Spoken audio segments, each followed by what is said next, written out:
um evangelista falar: pastor, antes que o senhor fale qualquer coisa, nós temos um problema aqui na igreja.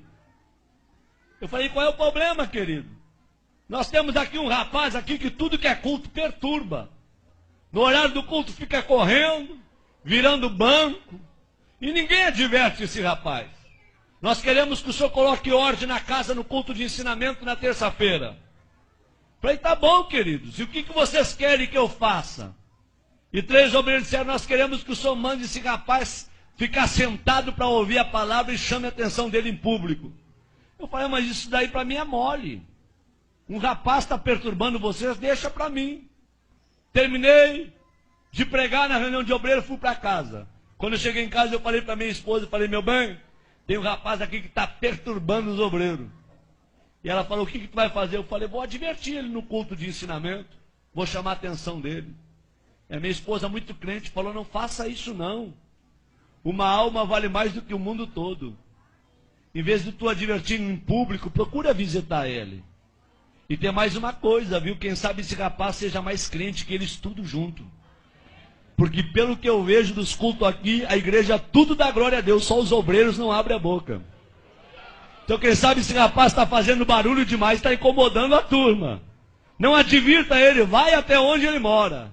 Eu falei: boa ideia. Fui pregar final de semana, segunda-feira, fui na loja de um empresário e falei: onde é que mora o fulano de tal? O empresário falou: pastor, mora na pior favela da cidade. Mora lá na favela da Vila do Cemitério. Nem a polícia entra lá. E se eu fosse o senhor, eu não iria, porque é muito perigoso. Falei: meu amigo, eu fui criado em favela. Eu sou ex-traficante, ex-assaltante. Eu aceitei Jesus dentro de um hospício, depois que tomei uma overdose de droga e fui condenado pela medicina. Quando eu estava com 38 quilos dentro de uma UTI, uma crente do lado de fora do hospício dobrou o joelho e orou a Deus pela minha vida. Deus usou um louco para falar comigo, e a palavra do louco teve poder, e eu saí de dentro do hospício e virei pregador do evangelho. Não tenho medo de favela, de traficante e nem de favelado. Eu peguei meu carro e fui lá. Até onde o carro foi, eu fui. Até onde o carro não deu conta de ir, fechei o carro e entrei na favela. Pulei algumas valas e eu perguntei para um oleiro da Boca de Fumo: onde é que mora o tal do hermano? E o oleiro disse: não é o Repolho? Falei: não sei se é Repolho ou hermano. Me disseram que é o hermano. Falou: não, quando ele era traficante, ele era o Repolho. Depois que se converteu, virou o hermano.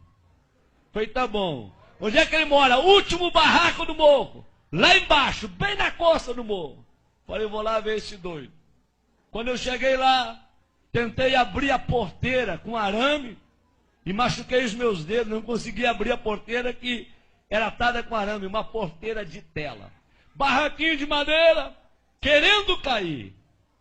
E eu peguei e sacudi aquela porteirinha e falei: tem gente em casa?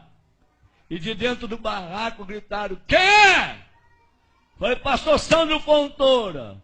E aí gritou lá de dentro: ô maravilha de Deus! Esse cara não é certo não. Quando ele veio e abriu a porta do barraco, ele olhou para mim, levantou as 2 mãos para o céu e começou a glorificar a Deus. Falei: rapaz, não é hora de tu glorificar Deus, rapaz.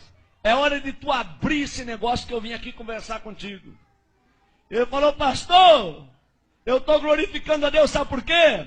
Eu tenho 3 anos de crente e nunca ninguém veio me visitar aqui na favela. Nem um crente, nem um irmão. E o senhor chegou na cidade há poucos dias. Eu dobrei meus joelhos dentro desse barraco. Eu falei: Deus, se esse homem foi tu que enviou para esta cidade e tu é na vida dele, tu vai trazer ele na porta do meu barraco para orar comigo.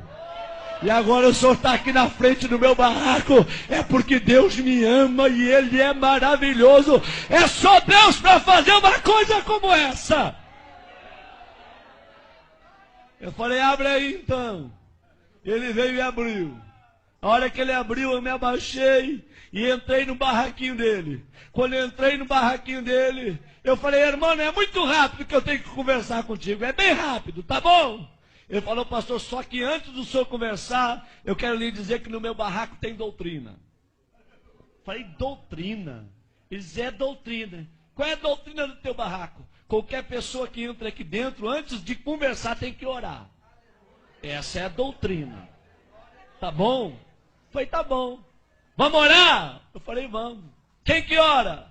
Ele disse, pode ser eu, pastor? Pode, ora então. Ele levantou as duas mãos para o céu e falou, papai. Quando ele falou papai, eu vi que ele tinha intimidade. E quando ele começou a orar, eu arrepiei. Do pé até o caco da cabeça. E o Espírito Santo veio na minha orelha e falou, ei, abre o teu olho com que tu vai conversar com o irmão, tá? Porque em 3 anos ninguém visitou ele.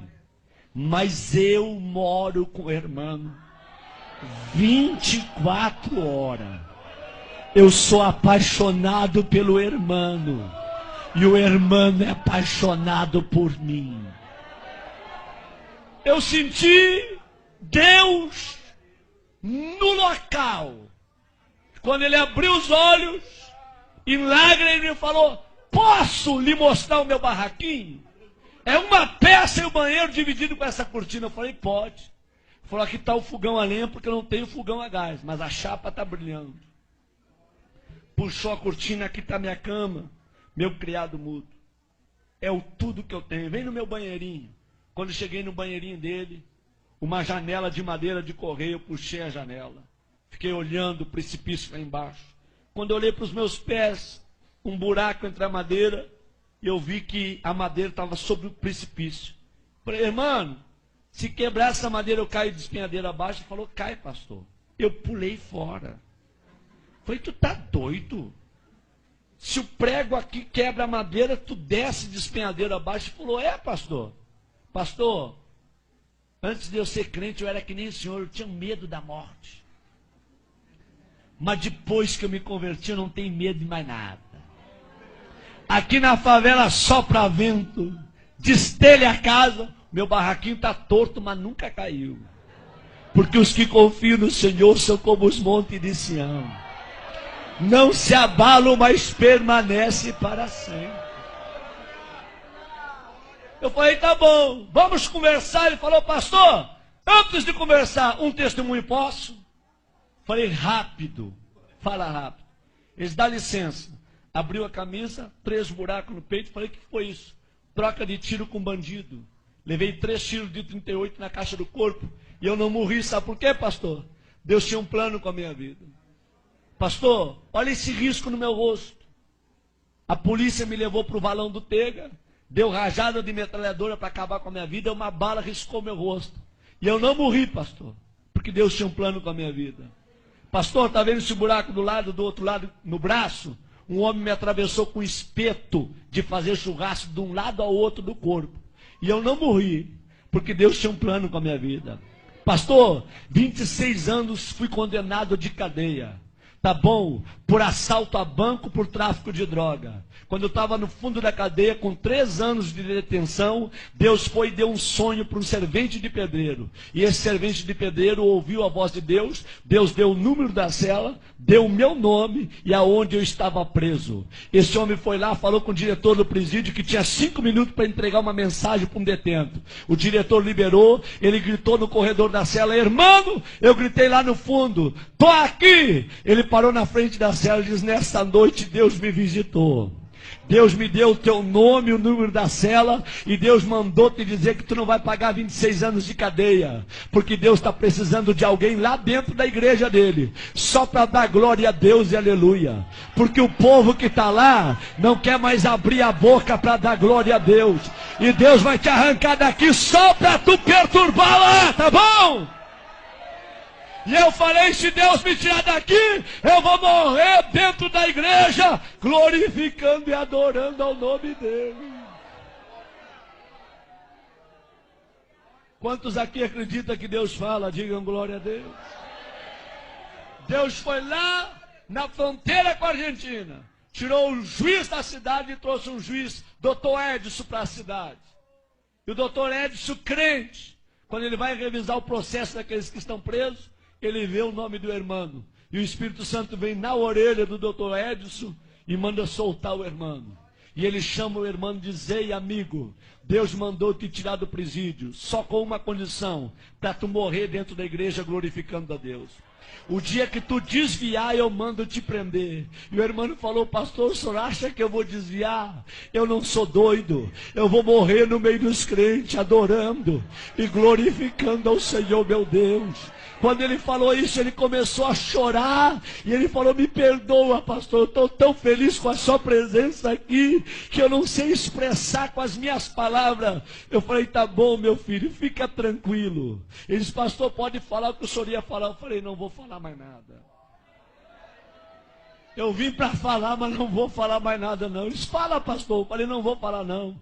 Eu quero ir embora daqui. Quando eu fui sair na porta, ele me pegou pelo braço e falou: pastor, volta aqui. Eu falei: o que tu quer, rapaz? Na minha casa tem doutrina. Ora quando entra e antes de sair também tem que orar. Vamos orar? Eu falei: vamos. Eles posso orar abraçado com o Senhor? Eu falei: pode, abraça em mim. E ele abraçou comigo e começou a orar e falou: Deus, eu não tenho nada, mas o que eu tenho eu reparto com esse homem.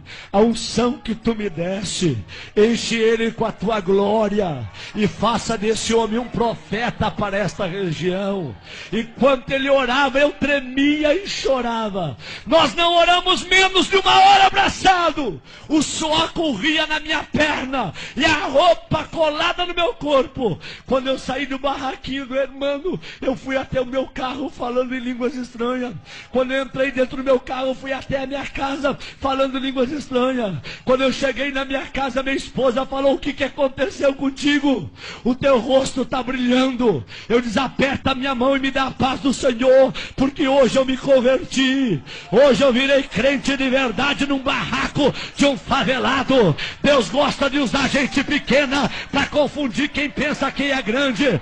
Abre a tua boca nesta noite e manda a glória para cima. Quantos aqui vieram receber poder e unção do Espírito Santo nesta noite aqui, hein?